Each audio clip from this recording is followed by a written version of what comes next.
इन्नल हम्दुलिल्लाह नहमदुहु व नस्तईनुहु व नस्तगफिरुह व नऊज़ु बिल्लाहि मिन शुरूरि अनफुसिना व मिन सय्यिआति अमालिना मन यहदिहिल्लाहु फला मुदिल्ल लहु व मन युद्लिल फला हादिय लहु व अशहदु अन ला इलाहा इल्लल्लाह वहदहु ला शरीका लहु व अशहदु अन्न मुहम्मदन अब्दुहु व रसूलुहु अम्मा बअद फ़इन्न खैरल हदीस किताबुल्लाह व खैरल हदी हदी मुहम्मदिन सल्लल्लाहु अलैहि वसल्लम व शर्रल उमूरि मुहदसातुहा व कुल्ल मुहदसतिन बिदअह व कुल्ल बिदअतिन ज़लालह व कुल्ल ज़लालतिन फिन्नार। अऊज़ु बिल्लाहि समीइल अलीम मिनश शैतानिर रजीम। बिस्मिल्लाहिर रहमानिर रहीम। कुल इन्न सलाती व नुसुकी व महयाया व ममाती लिल्लाहि रब्बिल आलमीन ला शरीका लहु व बिज़ालिका उमिरतु व अना अव्वलुल मुस्लिमीन। मेरे भाइयों, मुशाहिदीने किराम,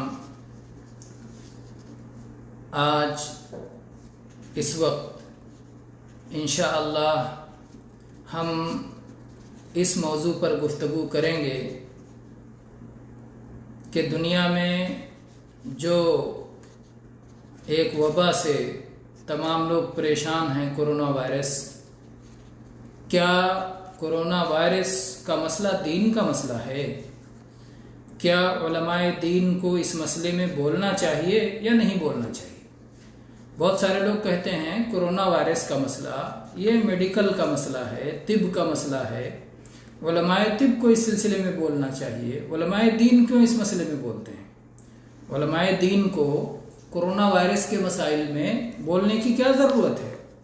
ये तो मेडिकल का मसला है, ये तो तिब का मसला है, ये तो मेडिकल साइंस का मसला है। तो जिस्मानी उलूम से मुताल्लिक़ उलमा को बोलना चाहिए। दीन वालों को तो मस्जिद के मसले में बोलें, वज़ू के मसले में बोलें, तहारत के मसले में बोलें, गुस्ल के मसले में बोलें और दीन के जो मसाइल हैं उस मसाइल में बोलें। कोरोना वायरस से मुताल्लिक़ की उलमा क्यों बोलते हैं? जो लोग ऐसी बात करते हैं दरअसल उन्हें हमारे दीन इस्लाम का पता नहीं, दूसरे अदियान का तो हो सकता है, लेकिन हमारे दीन का मसला बाकी तमाम दीनों से मुख्तलिफ है। हमारा दीन इस्लाम ये अव्वल दिन से है। आदम अलैहिस्सलाम यही दीन लेके आए थे। ये अल्लाह का दीन है और अल्लाह का दीन ये तमाम मसाइल को शामिल है। चुनांचे अभी जो मैंने आपके सामने आयत पढ़ी कुरान मजीद की, अल्लाह तबारक व तआला ने उसमें इरशाद फरमाया, कुल इन्ना सलाती व नुसुकी व महयाया व ममाती लिल्लाहि रब्बिल आलमीन। सूरे अनाम की आयत नंबर 162 कि अल्लाह के नबी सल्लल्लाहु अलैहि वसल्लम आप ऐलान कर दीजिए, आप कह दीजिए, आप बता दीजिए कि मेरी सलात, मेरे तमाम मरासिम इबादत, मेरी कुर्बानी, मेरा मरना, मेरा जीना, सब कुछ अल्लाह रब्बुल आलमीन के लिए है। अल्लाह रब्बुल आलमीन के हुक्मों के ताबे है। अल्लाह रब्बुल आलमीन की हिदायत तमाम चीज़ों के लिए शामिल है। मेरे मरने जीने में हर जगह हर एक चीज़ से मुताल्लिक अल्लाह तबारक व तआला की हिदायत मौजूद हैं। इसलिए एक मुसलमान तो ये बात नहीं कह सकता कि उलमाए दीन इस मसले में बात नहीं कर सकते। उलमाए दीन को अल्लाह तबारक व तआला ने इस फजल से नवाजा है कि वो इस दुनिया के तमाम मसाइल में, पैदा होने से लेकर मौत तक तमाम मसाइल में उलमाए दीन गुफ्तगू करेंगे अगर वाकई वो अम्बिया के वारिस हैं। क्योंकि अम्बिया ने दीन के तमाम मसाइल को, खुसूसन मोहम्मद रसूलुल्लाह सल्लल्लाहु अलैहि वसल्लम ने हमें मुकम्मल दीन दिया है, अधूरा दीन नहीं दिया है। अल्लाह तबारक व तआला ने कुरान पाक में इस दीन के कामिल होने का ऐलान फरमाया। अल्लाह ताला ने फरमाया, अल यौम अकमलतु लकुम दीनकुम व अतममतु अलैकुम निअमती व रदीतु लकुमुल इस्लाम दीना, कि आज हमने तुम्हारा दीन तुम्हारे लिए मुकम्मल कर दिया है। और जनाब मोहम्मद रसूलुल्लाह सल्लल्लाहु अलैहि वसल्लम जब इस दुनिया से तशरीफ़ ले जाने लगे तो आपने ये फरमाया, तरक्तुकुम अलल महज्जतिल बैदा लैलुहा कनहारिहा ला यज़ीगु अन्हा इल्ला हालिक, कि मैं तुमको एक रोशन शाहराह पे छोड़ के जा रहा हूँ कि जिसमें रातें भी दिन की तरह रोशन हैं, इसमें अंधेरा नहीं है, इसमें एच पेच नहीं है, इसमें उलझाव नहीं है, इसमें मशाकिल नहीं है, बहुत वाज़ेह है। इससे वही मुनहरिफ हो सकता है, इससे वही हट सकता है जिसने अपने लिए हिलाकत को अज खुद इख्तियार कर लिया हो। लेकिन वो लोग जो हिलाकत नहीं बल्कि नजात चाहते हैं, वो अपने हर मसले की रहनुमाई इस दीन में तलाश करेंगे, और इस दीन में अल्लाह के फजलो करम से रहनुमाई का सारा सामान मौजूद है कि कैसे और किस मसले में और किस वक्त हमें क्या करना है और कैसे करना है। अल्लाह के फजल से इसकी रहनुमाई मौजूद है। जो लोग ये समझते हैं कि दीन के मसाइल या इस्लाम के मसाइल सिर्फ मस्जिद से मुताल्लिक होते हैं, मस्जिद से बाहर नहीं, तो ये दीन की नासमझी का नतीजा है। हमारा दीन तमाम मसाइल के बारे में गुफ्तगू करता है और रहनुमाई करता है, बताता है। इन्न हाज़ल कुरआन यहदी लिल्लती हिय अक़वम। ये कुरान पाक उन रास्तों की हिदायत देता है जो बिल्कुल ठीक रास्ते हैं, सिराते मुस्तकीम है, जो एक नुक्ते से दूसरे नुक्ते तक पहुंचने का सबसे आसान, सबसे सहल, सबसे जो है मुफीद और सबसे ज्यादा मनफात बख्श और सबसे ज्यादा आसान रास्ता है। उस रास्ते की रहनुमाई हमारे इस दीन से मिलती है। हमें जो भी मुसीबतें पहुंचती हैं, हम उन मुसीबतों के बारे में ये जानते हैं कि ये सब अल्लाह ताला की तकदीर की बिना पर है, और अल्लाह की तकदीर का फैसला ये नाफिज हो के रहेगा। अल्लाह तबारक व तआला ने जो कुछ फैसला कर दिया है, जो उसने तकदीर बना दी है, वो नाफिज हो के रहेगा। वही होगा जो अल्लाह ताला चाहेगा। तकदीर पर ईमान मेरे भाइयों, आप जानते हैं कि कैसे कामिल होता है तकदीर पर ईमान। पहली बात तो यह है कि हम इस बात पर ईमान रखते हैं कि अल्लाह तबारक व तआला सब कुछ जानता है, जो हो चुका है, जो हो रहा है, जो आइंदा होगा, हमेशा से हमेशा तक, अजल से अबद तक सब कुछ अल्लाह तबारक व तआला जानता है। और अल्लाह तबारक व तआला न सिर्फ जानता है बल्कि इन सारी चीजों को अल्लाह ने लौहे महफूज में लिख रखा है। और उसके बाद अल्लाह तबारक व तआला जब चाहता है तब वो चीजें होती हैं, और अल्लाह तबारक व तआला जब उन चीजों को वजूद अता करता है तब वो चीजें वजूद पाती हैं। तो इस तरह से ये तकदीर पर हमारा ईमान है कि जो कुछ इस वक्त हो रहा है दुनिया में और जो आइंदा होगा, वो अल्लाह तबारक व तआला ने मुकद्दर कर रखा है। और अल्लाह ने जो आना तय कर दिया है उसे कोई टाल नहीं सकता, और जिसका टलना तय कर दिया है उसे कोई ला नहीं सकता। तो ये हमारा ईमान है। जाहिलियत के लोग इस तरह की बातें करते थे। जब उनका ज़माने जाहिलियत में जब कुछ लोग सफ़र पे निकलते, कुछ लोग तिजारत पे निकलते या जंग में निकलते, और उसके बाद वहाँ उनकी वफ़ात हो जाती, तो हसरत के साथ जाहिलियत वाले कहते थे, लौ कानू इंदना मा मातू व मा कुतिलू। अगर घर से बाहर न निकले होते, अगर हमारे पास होते तो वो न मरे होते और न कत्ल किए गए होते। मारके में अगर न गए होते तो न कत्ल होते, कत्ल होने से बच जाते। तो ये उनका अकीदा था कि मुसीबत इसलिए आई कि वो जो है सफ़र पे चले गए या गज़वे में चले गए या तिजारत पे चले गए, और अगर ऐसा ना करते तो ये जो अगर मगर का इस्तेमाल था, जाहिली इस्तेमाल, इसे इस्लाम ने ख़त्म कर दिया। और अल्लाह तबारक व तआला ने कहा कि अगर वो अपने घरों पे भी बैठे रहते तो मौत से बच नहीं सकते थे। अगर मौत उनके लिए अल्लाह ने लिख दिया है तो वो मरने से बच नहीं सकते हैं। अल्लाह ताला ने कहा कि जिनके लिए अल्लाह ने कत्ल मुकद्दर कर दिया उन्हें कत्ल होना है, और जिनके लिए मौत मुकद्दर कर दिया उन्हें मरना है। इस पर हर मुसलमान का ईमान होना चाहिए। तो ला युगनी हज़रुम मिन कदर, एहतियातात से तकदीर के फैसले को हम टाल नहीं सकते। एहतियात करने की बिना पर तकदीर के फैसलों को हम टाल नहीं सकते। एक और आयत पढ़ लेते हैं सूरह बकरा में। सूरह बकरा की आयत नंबर 243। अल्लाह तबारक व तआला ने कुछ लोगों का किस्सा जिक्र किया है। अल्लाह ताला ने फरमाया, अलम तरा इलल लज़ीना खरजू मिन दियारिहिम वहुम उलूफुन हज़रल मौत। क्या तुम्हें मालूम नहीं हुआ उन लोगों का वाक़या जो अपने घरों से मौत के डर से निकल गए थे। मौत से बचने के लिए वो अपने घरों से भाग गए थे। असल में सलफ ने इसकी तफसीर में बताया है कि एक ज़माने में बनु इसराइल में सख्त वबा फूट पड़ी। उस वबा से बचने के लिए बहुत सारे लोग अपनी अपनी बस्तियां छोड़ करके निकल गए। वादी में उन्होंने पड़ाव डाल लिया कि यहाँ जो है उस बस्ती से हम निकल के भाग आए हैं, अब हम मौत से बच जाएंगे। तो अल्लाह तबारक व तआला ने क्या कहा, फ़क़ाल लहुमुल्लाहु मूतू, अल्लाह ने हुक्म दिया तुम सब यहाँ मर जाओ वादी में। इस वादी में पहुंचने के बाद अब तुम यहाँ मर जाओ। और अल्लाह का हुक्म, अल्लाह का तो मामला ही यही है, इन्नमा अम्रुहु इज़ा अरादा शैअन अन यक़ूल लहू कुन फ़यकून। अल्लाह का मामला ही यही है कि जब वो किसी चीज के बारे में फैसला कर लेता है तो अल्लाह ताला कहता है कि हो जाओ, और वो चीज होके रहती है। चुनांचे वो सब के सब मर गए, जो भाग के आए थे उस वबा से बचने के लिए, सब के सब मर गए और कोई जिंदा नहीं बचा। तो उस जमाने में जो अल्लाह के नबी थे, अल्लाह के नबी ने दुआ फरमाई अल्लाह ताला से कि अल्लाह सारी कौम के लोग मर गए, तबाह हो गए, हलाक हो गए, अल्लाह तू उन्हें फिर से जिंदा कर दे। तो अल्लाह ताला ने उन्हें दोबारा जिंदा कर दिया, अल्लाह ने उन्हें दोबारा जिंदा कर दिया। तो बहरहाल ये मसला हम याद रखें कि तकदीर में जो फैसला अल्लाह ने कर दिया है वो हो के रहना है, और अल्लाह के फैसले पर साहब ईमान राजी होता है। लेकिन क्या इसका मफहूम ये है कि हम तदबीर न करें? ना ना ना, कतान नहीं, ऐसा मसला नहीं है। तकदीर पर हमारा ईमान है, हम अल्लाह के फैसले पे राजी हैं, और उसके बाद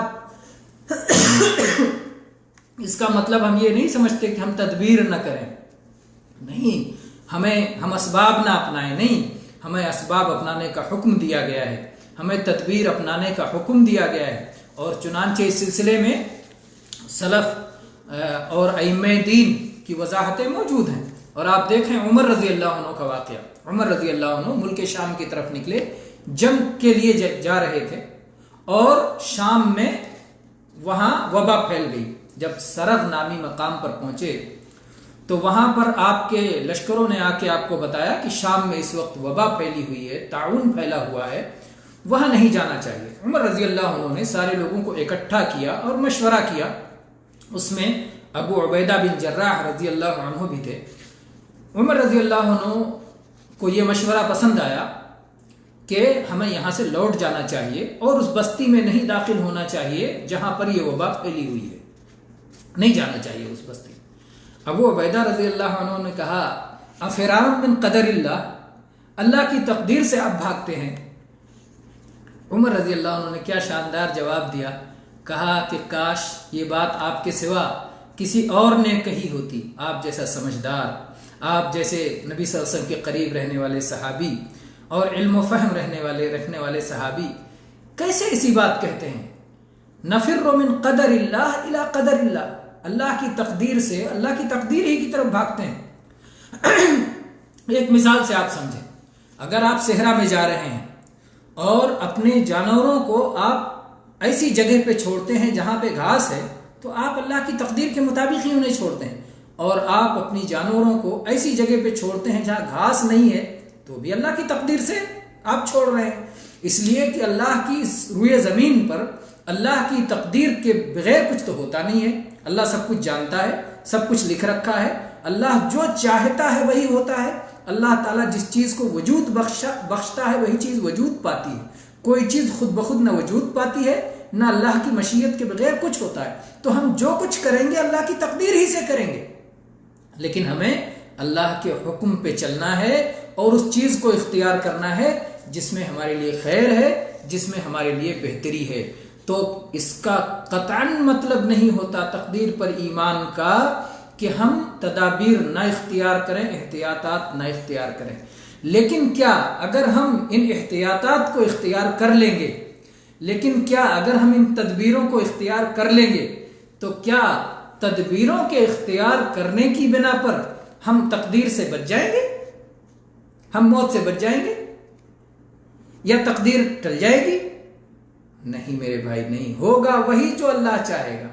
हमें तदबीर पे अमल भी करना है, असबाब को इख्तियार करना है, और उसके बाद भी तकदीर पे ईमान लाना। असबाब के इख्तियार के बाद भी असबाब हो सकता है अपना काम छोड़ दे। असबाब जिनके लिए पैदा किए गए हैं, अल्लाह तबारक व तआला उन्हें हुक्म दे सकता है कि नहीं, ये असबाब अपना काम न करें। अल्लाह तबारक व तआला जब आपकी हिफाजत करना चाहता है, सबब के बगैर भी हिफाजत करता है, सबब के जरिए भी हिफाजत करता है, सबब के बावजूद आपकी हिफाजत खत्म हो जाती है, तो अल्लाह ताला जो फैसला करेगा वही होगा इस कायनात में। आप सारे असबाब इख्तियार कर लें, लेकिन होगा वही जो अल्लाह चाहेगा। लेकिन इसका मतलब यह नहीं है कि आप असबाब इख्तियार न करें, आप शरई असबाब भी इख्तियार करें और कदरी असबाब भी इख्तियार करें। शरई जिसका शरीयत ने फैसला किया है, कदरी और कौनी जो इस कायनात में तजर्बे के जरिए साबित है। इन दोनों असबाब को हम इख्तियार करेंगे। और शरई असबाब में क्या है? शरई असबाब ये हैं, हम अल्लाह पे तवक्कुल करें, अल्लाह की तरफ रुजू करें, अल्लाह की से इल्तिजा करें, अल्लाह से दुआ करें, अल्लाह से मुनाजात करें, अल्लाह से सवाल करें, अल्लाह से रोएं गिड़गिड़ाएं। ये सब शरई असबाब हैं। सुबह शाम की दुआएं पढ़ें, ये सब शरई असबाब हैं। कौनी असबाब हैं इस वक्त के जो एहतियातात हैं, जो दवाओं का इस्तेमाल है, जो भीड़ भाड़ से बचना है, जो अपने घरों में करार पकड़ के रहना है, और इसी तरह से जो सांस की हिफाजत के लिए, बीमारी से बलाओं की हिफाजत के लिए जो भी एहतियातात हैं, जिन दवाओं का इस्तेमाल है, वो सब कदरी और कौनी असबाब हैं। तो हम कदरी और कौनी असबाब को भी इख्तियार करेंगे और हम शरई असबाब को भी इख्तियार करेंगे। इस तरह से गोया हम अक्ल सहीह पर भी कायम रहेंगे और शरअ सहीह पर भी कायम रहेंगे, सही शरीयत पर कायम रहेंगे और सही अक्ल पे कायम रहेंगे। और अल्लाह तबारक व तआला अगर हमारे लिए इसी बीमारी में मौत लिखा है तो उसके बावजूद भी मौत आएगी। और अगर अल्लाह तबारक व तआला ने हमारे लिए महफूज रहना लिखा है तो अल्लाह तबारक व तआला का ही फैसला नाफिज होगा, हमारे अपने चाहने से कुछ नहीं होगा। इस पर ईमान रखना हमारे लिए बहुत ज़रूरी है। और हम सारे मसाइल को शरीयत से हमें जोड़ना चाहिए। शरीयत हमारी कामिल है, वाफी है और इसमें कोई नक्स नहीं है। मेरे भाइयों, इन बातों के बाद अब हम चलते हैं इस तरफ कि शरीयत का नाम लेकर इस वक्त बहुत सारी गलत बातें फैलाई जा रही हैं, उसके ताल्लुक से भी हमें चौकन्ना और खबरदार रहना चाहिए। शरीयत में मैंने बताया, और इस बात की याद दहानी अगर हमारे पास बार बार हो तो मसला समझना हमारे लिए आसान होगा। मसला ये, हमें हमेशा ये बात याद रखना चाहिए कि अल्लाह का दीन मुकम्मल है। अल्लाह का दीन मुहम्मदुर रसूलुल्लाह सल्लल्लाहु अलैहि वसल्लम की हयात मुबारका में मुकम्मल हो गया था। उसमें किसी किस्म की कमी नहीं है जिसको हम आज बढ़ा सकें, जिसका इजाफा कर सकें। ये बताइए, क्या ख्वाब में आकर के हमें अब ये बताया जा सकता है कि ये अमल करें, ये अमल करें? अगर कोई शख्स ये दावा करे कि हमने रसूलुल्लाह सल्लल्लाहु अलैहि वसल्लम को ख्वाब में देखा और आपने हमें ये दुआ सिखाई, हम उस ख्वाब को शरीयत पे पेश करते हैं। ख्वाब के बारे में शरीयत क्या कहती है? मुहम्मदुर रसूलुल्लाह सल्लल्लाहु अलैहि वसल्लम ने बताया, मन रआनी फिल मनामी फक़द रआनी, जिसने मुझे ख्वाब में देखा उसने यकीनन मुझे देखा। फ़इन्न शैताना ला यतमस्सलु बी, इसलिए कि शैतान मेरी सूरत में आ नहीं सकता। ठीक है, यह हदीस अपने आप में बिल्कुल वाज़ेह है कि अगर किसी ने मुहम्मदुर रसूलुल्लाह सल्लल्लाहु अलैहि वसल्लम को अपने ख्वाब में देखा और आपकी सूरत में देखा तो यकीनन उसने मोहम्मद सल्लल्लाहु अलैहि वसल्लम को देखा, क्योंकि मोहम्मद सल्लल्लाहु अलैहि वसल्लम की शक्ल में शैतान नहीं आ सकता है। लेकिन यह बात याद रहे, क्या किसी और शक्ल में आकर शैतान ये दावा नहीं कर सकता कि मैं मोहम्मद सल्लल्लाहु अलैहि वसल्लम हूं? यकीनन कर सकता है।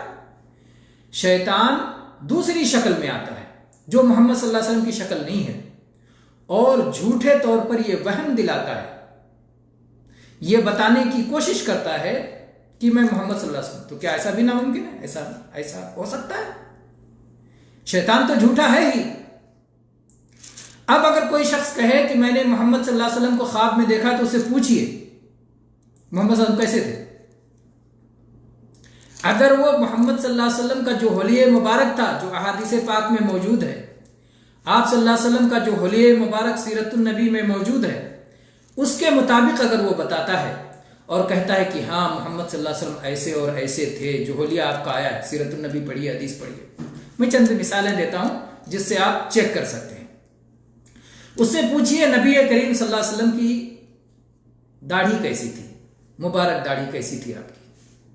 अगर वो कहता है माशाअल्लाह क्या सफेद चमकदार दाढ़ी थी, बिल्कुल सफेद, तो उससे आप क्या कहें कि ना बस तुमने मोहम्मद सल्लल्लाहु अलैहि वसल्लम को ख्वाब में नहीं देखा, तुमने किसी और को देखा होगा, इसलिए कि मोहम्मद रसूलुल्लाह सल्लल्लाहु अलैहि वसल्लम दुनिया से चले गए और आपकी पूरी दाढ़ी सफेद नहीं हुई थी। बहुत सारे लोग क्या होता है, उन्हें ना मोहम्मद सल्लल्लाहु अलैहि वसल्लम के बारे में कुछ मालूम, ना आपके दीन के बारे में मालूम, ना आपकी शरीयत के बारे में मालूम, ना आपकी तालीमात के बारे में मालूम, बस दावा कर देते हैं हमने मोहम्मद सल्लल्लाहु अलैहि वसल्लम को ख्वाब में देखा। जब पूछो तो उन्हें तसव्वुर होता, अरे बड़े बुजुर्ग थे और बिल्कुल सफेद दाढ़ी थी आपकी। तो जो शख्स ऐसा कहे उससे कह दीजिए कि तुमने मोहम्मद रसूलुल्लाह सल्लल्लाहु अलैहि वसल्लम को ख्वाब में नहीं देखा, किसी और को देखा। शैतान भी हो सकता है, शैतान के सिवा कोई और भी हो सकता है जिसको आपने देख लिया।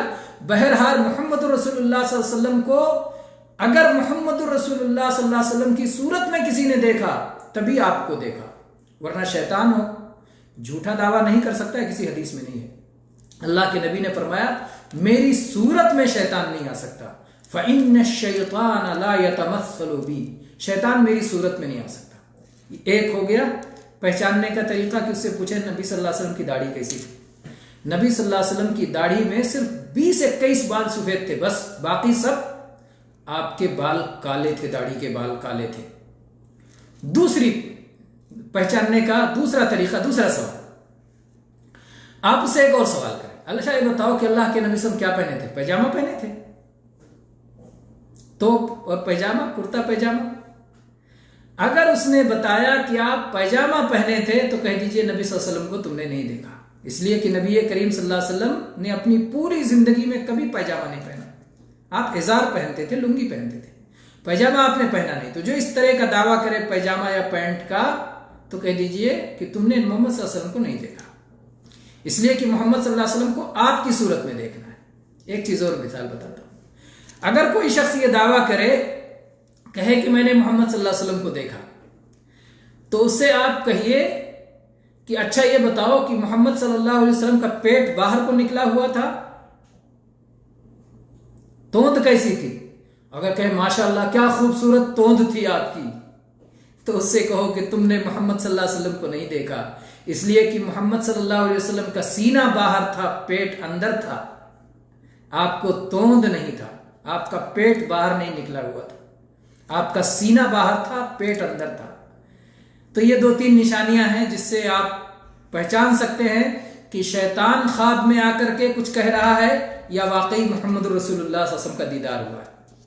फिर मोहम्मद सल्लल्लाहु अलैहि वसल्लम की सूरत ही में अगर किसी ने देखा, उसके बावजूद कोई दीन में इजाफा नहीं हो सकता, इसलिए कि दीन मुकम्मल हो गया। और जब कोई चीज मुकम्मल हो जाती है तो उसमें घटाना बढ़ाना दुरुस्त नहीं होता।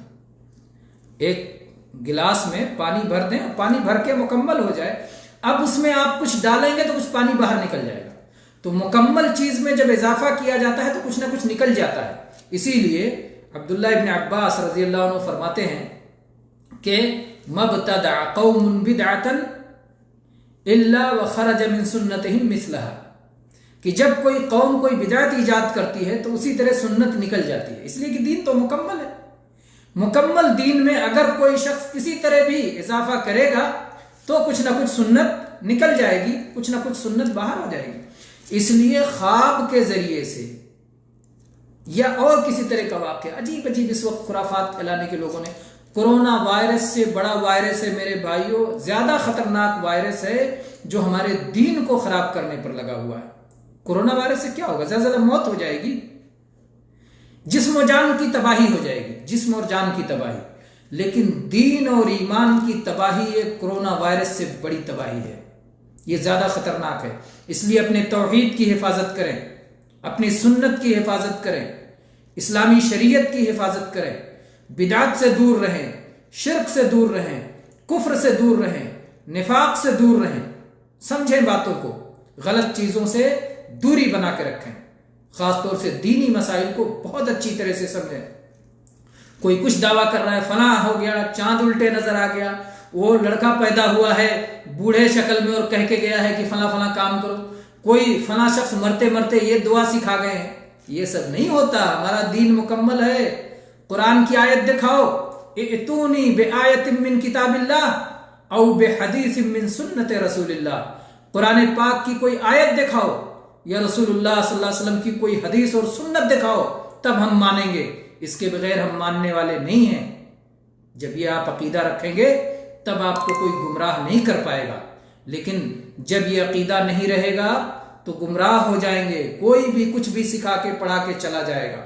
इसलिए अगर आप चाहते हैं कि कोई आपको गुमराह न कर सके तो इस बात को गिरह बांध लीजिए, मजबूत गिरह बांध लीजिए। एतूनी बिआयतिन मिन किताबिल्लाह औ बिहदीसिन मिन सुन्नत रसूलिल्लाह। अल्लाह की किताब की कोई आयत लेके आओ या रसूलुल्लाह सल्लल्लाहु अलैहि वसल्लम की कोई हदीस लेके आओ। आयत और हदीस दिखाओ, सही हदीस दिखाओ, आयत का सही फहम बताओ। सलफ ने इस आयत से यही समझा था। आयत दिखाना काफी नहीं है, वरना बहुत सारे लोग आयत की मनमानी तफहीम कर लेंगे, आयत का मनमानी मतलब बयान कर लेंगे। कोई भी आयत निकाल के अपनी तरफ से तफसीर बना लेंगे और कहेंगे देखो ये आयत है, इसका ये माना निकलता है। वो माना नहीं चलेगा। ये आयत किस पे नाजिल हुई थी? मुहम्मदुर रसूलुल्लाह सल्लल्लाहु अलैहि वसल्लम पे। मुहम्मदुर रसूलुल्लाह सल्लल्लाहु अलैहि वसल्लम ने किनको सुनाया था? सहाबे किराम को सुनाया था, और सहाबे किराम ने अपने बाद वालों को ये इल्म मुंतकिल किया है। ये इल्म वरासत है, अंबिया की मीरास है। वारिसीने अंबिया उलमा को कहा जाता है। अगर आलिम के पास नबी की वरासत ना हो, अगर नबी का दिया हुआ कुरान और उसकी आयतें याद नहीं और ना पढ़ के सुनाता है, और ना हदीसें याद नहीं हो ना पढ़ के सुनाता है, तो फिर वो मनमानी कहानी सुनाए, किस्सा सुनाए, फलसफा सुनाए, वाकया सुनाए, सुनाते रहे, उसकी कोई कदर व कीमत नहीं है। रसूलुल्लाह सल्लल्लाहु अलैहि वसल्लम फरमाते हैं, तरक्तु फीकुम शैअन, तरक्तु फीकुम अमरैन लन तज़िल्लू मा इन तमस्सक्तुम बिहिमा किताबुल्लाह व सुन्नती। मैं तुम में दो चीजें छोड़ के जा रहा हूं, जब इन दो चीजों को मजबूती से पकड़े रहोगे, थामे रहोगे, तो गुमराह नहीं होगे। एक अल्लाह की किताब है और एक मेरी सुन्नत है। तो किताब व सुन्नत जो तवातुर के साथ या मुअतमद लोगों के साथ, मुअतबर लोगों के साथ, सिका के साथ, अदल के साथ एक के बाद एक मुंतकिल होते आया है, तो वो हम तक पहुंचा है मुअतबर लोगों के जरिए, सच्चे लोगों के जरिए।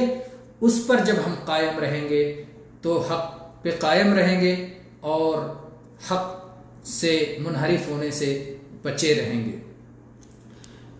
मेरे भाई, ये चंद बातें थी।